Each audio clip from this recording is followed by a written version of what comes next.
Hello everyone, most YouTube channel IC job update પર આપણે lab technician આખો syllabus complete કરી લીધો છે. એમસીક્યુ સિરીઝ પણ અપલોડ કરી લીધી છે. સિનિયર સાયન્ટિફિક આસિસ્ટન્ટના જે એમસીક્યુ સિરીઝ છે એમાં આપણે ચેપ્ટર નંબર 12 પહોંચ્યા છીએ. હવે થોડાક ચેપ્ટર બાકી છે. આજે આપણે જોઈશું 12.1 કે જેમાં મેનલી પાણીનું પ્રદૂષણ અને તેનું નિવારણ અધિનિયમ વગેરે ક્વેશ્ચન છે. ટોટલ 12મા ચેપ્ટરમાં 3 થી 4 પોઈન્ટ છે કે જેમાં આજે આપણે 12.1 જ જોઈશું. 10 માર્કનું ચેપ્ટર છે, ખાલી કાયદા ઉપર જ.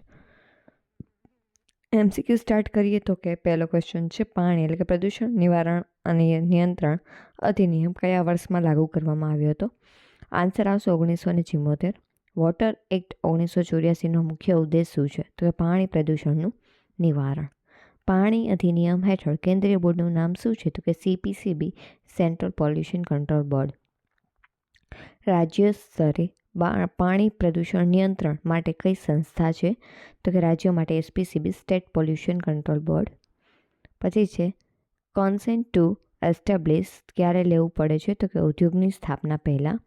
પછી જોઈએ તો કે કોન્સેન્ટ ઓફ ઓપરેટ ક્યારે લેવામાં આવે છે? તો કે ઉદ્યોગ શરૂ કરતાં પહેલાં. ઇફ્લ્યુઅન્ટ એટલે શું? તો કે ગંદુ પાણી. વોટર એક્ટ હેઠળ ધોરણો કોણ નક્કી કરે છે? તો કે CPCB જે છે તે નક્કી કરે છે. વોટર એક્ટ કઈ સૂચિ હેઠળ આવે છે? તો કે સમવર્તી યાદી.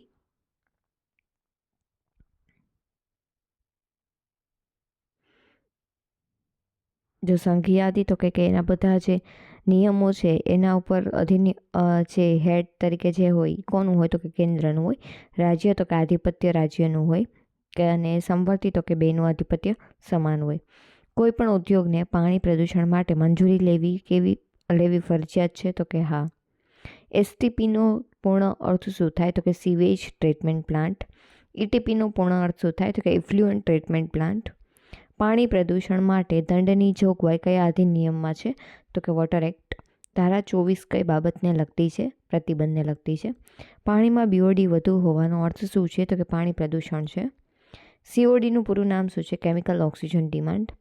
CPCBનું મુખ્ય કાર્ય શું છે? તો કે ધોરણો નક્કી કરવા. પાણી પ્રદૂષણથી સૌથી વધુ અસર કોના ઉપર પડે છે? તો કે માનવ આરોગ્ય ઉપર. અંડરગ્રાઉન્ડ વોટરનો મુખ્ય સ્ત્રોત કયો છે? વરસાદ છે. ટ્રેન્ડ ઇફ્લ્યુઅન્ટ એટલે શું થાય? તો કે ઔદ્યોગિક ગંદુ પાણી. પછી કન્સેન્ટ ઓર્ડર કોણ આપે છે? તો કે SPCB. પાણી પ્રદૂષણ કેવી રીતે ફેલાય છે? તો કે ઉદ્યોગના નિકાસ દ્વારા. પ્રાઇમરી ટ્રીટમેન્ટમાં મુખ્યત્વે શું દૂર થાય છે? તો કે મોટા ઘન કણો છે તે. સેકન્ડરી ટ્રીટમેન્ટમાં શું થાય છે? તો કે જૈવિક સારવાર. ટર્સરી ટ્રીટમેન્ટનો ઉદ્દેશ્ય શું છે? તો કે રંગ દૂર કરવો. પાણીને પ્રદૂષિત કરનાર મુખ્ય સ્ત્રોતો કયા છે? તો કે ઉદ્યોગો. પછી DO એટલે કે ડિઝોલ્વડ ઓક્સિજન જે છે એ ઓછું હોય તો શું સૂચવે છે? તો કે પાણી પ્રદૂષિત છે. વોટર એક્ટ હેઠળ ફરિયાદ કોણ કરી શકે છે? તો કે કોઈ પણ નાગરિક. SPCBના સભ્યો કોણ નિયુક્ત કરે છે? તો કે મુખ્યમંત્રી. સ્ટ્રીમ શબ્દનો અર્થ વોટર એક્ટ મુજબ શું થશે? તો કે નદી, નહેર, તળાવ વગેરે. પછી CTO એટલે કે કોન્સેન્ટ ટુ ઓપરેટ કેટલા સમય માટે માન્ય હોય છે? તો કે નિર્ધારિત સમય માટે. લો BODનો અર્થ શું થાય છે? ઓછું પ્રદૂષણ. BODનું પૂરું નામ biochemical oxygen demand. Oil and grease મુખ્યત્વે કયા સ્ત્રોતથી આવે છે? તો કે ઉદ્યોગો. વોટર એક્ટ હેઠળ સેમ્પલ કોણ લઈ શકે છે? તો કે ફક્ત SPCBના અધિકારી. વોટર એક્ટ હેઠળ પ્રથમ અપીલ ક્યાં થાય છે? તો કે આન્સર આવશે B. Biochemical oxygen demand. BOD માપવાની સમયમર્યાદા કેટલી હોય છે? તો કે 5 દિવસની.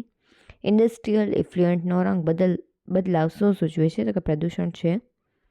કમ્પોઝાઇટ સેમ્પલ શું છે? તો કે અલગ અલગ સમયના નમૂનાઓનું મિશ્રણ. ગ્રાફ સેમ્પલ છે એ શું છે? તો કે એક જ સમયે લેવાયેલો નમૂનો.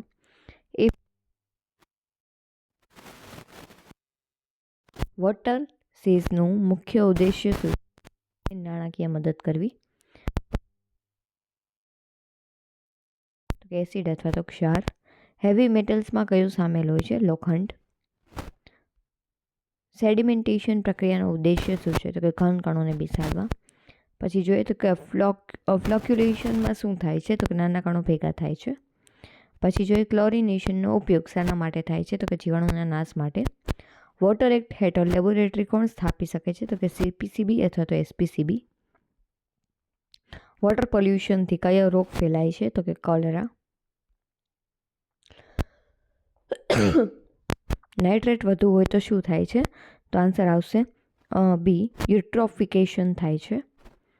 પછી રીયુઝ ઓફ ટ્રીટેડ વોટરનો અર્થ શું થાય? તો કે પાણી ફરીથી ઉપયોગમાં લેવું. વોટર એક્ટ હેઠળ મુખ્ય અધિકારીને શું કહેવામાં આવે છે? તો કે મેમ્બર સેક્રેટરી. CPCBનું મુખ્ય કાર્યાલય ક્યાં આવેલું છે? દિલ્હીમાં. વોટર પોલ્યુશનનું મુખ્ય કારણ કયું છે? ઉદ્યોગો. pHનું સામાન્ય માપન કેટલું છે? 5 થી 7.5. પછી ટર્બિડિટી મેઝરમેન્ટનો યુનિટ શું છે? NTU. સ્લજ શું છે? તો કે ઘન ગંદુ પાણી, જે નીચે કાદવ જેવું પાણી હોય તે સ્લજ. વોટર એક્ટ અનુસાર ઉદ્યોગો ક્યારે બંધ કરાવી શકાય છે? આન્સર આવશે એ, કે જ્યારે તે નદીઓને બધાને પ્રદૂષિત કરતા હોય ત્યારે. પછી ઓક્સિડેશન પોન્ડ જે છે એ ક્યાં વાપરવામાં આવે છે? તો કે STPમાં. બાયોલોજિકલ ટ્રીટમેન્ટનું ઉદાહરણ કયું છે? આન્સર આવશે એ, activated sludge process. Septic tank મુખ્યત્વે ક્યાં વાપરવામાં આવે છે? શહેરોમાં. કોએગ્યુલેશન પ્રક્રિયામાં શું ઉમેરવામાં આવે છે? આલમ. પછી હાર્ડનેસનું કારણ શું છે? તો કે કેલ્શિયમ અને મેગ્નેશિયમ. અંડરગ્રાઉન્ડ વોટરને શું કહેવામાં આવે છે? તો કે ગ્રાઉન્ડ વોટર. વોટર હેડનો અર્થ શું થાય છે? જળ વિભાજક ક્ષેત્ર. ઇન્ડસ્ટ્રીયલ ડિસ્ચાર્જ માટે સૌથી મહત્વનું સાધન કયું છે? ETP. નોઇઝ પોલ્યુશન એક્ટ કયા વર્ષમાં લાવ્યો હતો? તો કે 1986માં. વોટર એક્ટ હેઠળ જે પર્જરી માટે સજા છે એ થઈ શકે છે? તો કે હા. સરફેસ વોટરનું ઉદાહરણ કયું છે? તળાવ. Primary standard for drinking water કોણ નક્કી કરે છે? WHO, world health organisation. Sewage એટલે શું થશે? ઘરેલું ગંદુ પાણી. પછી એરેશનનું મુખ્ય કાર્ય શું છે? તો કે હવા ઉમેરવી. ટ્રિકલિંગ ફિલ્ટર કઈ પ્રક્રિયા છે? તો કે જૈવિક. IMP ક્વેશ્ચન છે. વોટર એક્ટ હેઠળ ઇન્સ્પેક્શન કોણ કરે છે? તો કે SPCBના અધિકારી. ફ્લોટિંગ મેટર દૂર કરવા માટે શું વાપરવામાં આવે છે? સ્કીમિંગ. લાઇમ સોડા પ્રોસેસ ઉપયોગ થાય છે? તો કે વોટર સોફ્ટનિંગમાં. ગ્રાઉન્ડ વોટર પોલ્યુશન મુખ્યત્વે કઈ રીતે થાય છે? તો કે ફર્ટિલાઇઝેશન લીકેજ દ્વારા. જે આપણે ફર્ટિલાઇઝર બધા એડ કરવામાં આવે જમીનમાં, ખેતીમાં ને બધામાં, તેના લીધે શું થશે? ગ્રાઉન્ડ વોટર પોલ્યુશન ફેલાય છે. પછી જોઈએ તો કે યુટ્રોફિકેશનનું મુખ્ય કારણ શું છે? પોષક તત્વનો વધારો. વોટર એક્ટ હેઠળ સેમ્પલ એનાલાઇસિસ કોણ કરે છે? તો કે એપ્રુવડ લેબોરેટરી. એસિડ માઇન જે ડ્રેનેજ શું પ્રદૂષણ છે? આન્સર આવશે પાણીનું. પછી ટર્બિડિટી વધારે હોય તો શું થાય? તો કે પાણી ધૂંધળું બને છે. પછી રિવર રિજુવેનેશન નોર્થ શું થશે? તો કે નદી પુનર્જીવિત કરવી. વોટર હાર્વેસ્ટિંગ એટલે શું? તો કે રેઇન વોટર હાર્વેસ્ટિંગ. pH 7 કરતાં ઓછી હોય તો તેવું પાણી કેવું હોવું જોઈએ? તો કે એસિડિક, અમ્લીય. ફ્લુરોઇડ વધુ હોય તો તે કયો રોગ થાય છે? તો કે ફ્લોરોસિસ. આર્સેનિક કયા પ્રકારનું પ્રદૂષક છે? તો કે ધાતુ. આર્સેનિક ધાતુ છે, એના ઉપરથી ખબર પડી જશે. વોટર એક્ટ હેઠળ પનિશમેન્ટ આપવામાં આવે છે કોને? તો કે દંડ અને કેદ. સ્લજ ડ્રાઇંગ બેડનો ઉપયોગ શું છે? તો કે કાદવ સૂકવવા માટે. BOD ટેસ્ટ મુખ્યત્વે શું માપે છે? તો કે ઓક્સિજનની જરૂર. Biological oxygen, biochemical oxygen demand, એટલે એમાંથી ઓક્સિજનની જરૂર આપણને ખબર પડશે. Biochemical oxygen demand. હાર્ડ વોટરનું ઉદાહરણ કયું છે? કૂવો અને પાણી. ડિઝોલ્વડ સોલિડનું માપન શાનાથી થાય છે? તો કે TDS મેટરથી.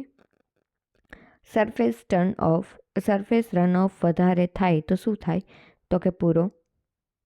પછી પોઈન્ટ સોર્સ પોલ્યુશનનું ઉદાહરણ કયું છે? તો કે ચીમની. નોન પોઈન્ટ સોર્સ પોલ્યુશનનું મુખ્યત્વે ક્યાંથી આવે છે? તો કે ખેતી ક્ષેત્રથી. વોટર એક્ટ હેઠળ કન્સેન્ટ વિના શું થાય છે? તો કે ઉદ્યોગોને દંડ. રેઇન વોટર હાર્વેસ્ટિંગનો મુખ્ય લાભ કયો છે? Ground water recharge. Water act હેઠળ પબ્લિક હિયરિંગ થાય છે? તો કે હા. બાયોલોજિકલ કોન્ટેમિનેશનનું કારણ શું છે? બેક્ટેરિયા.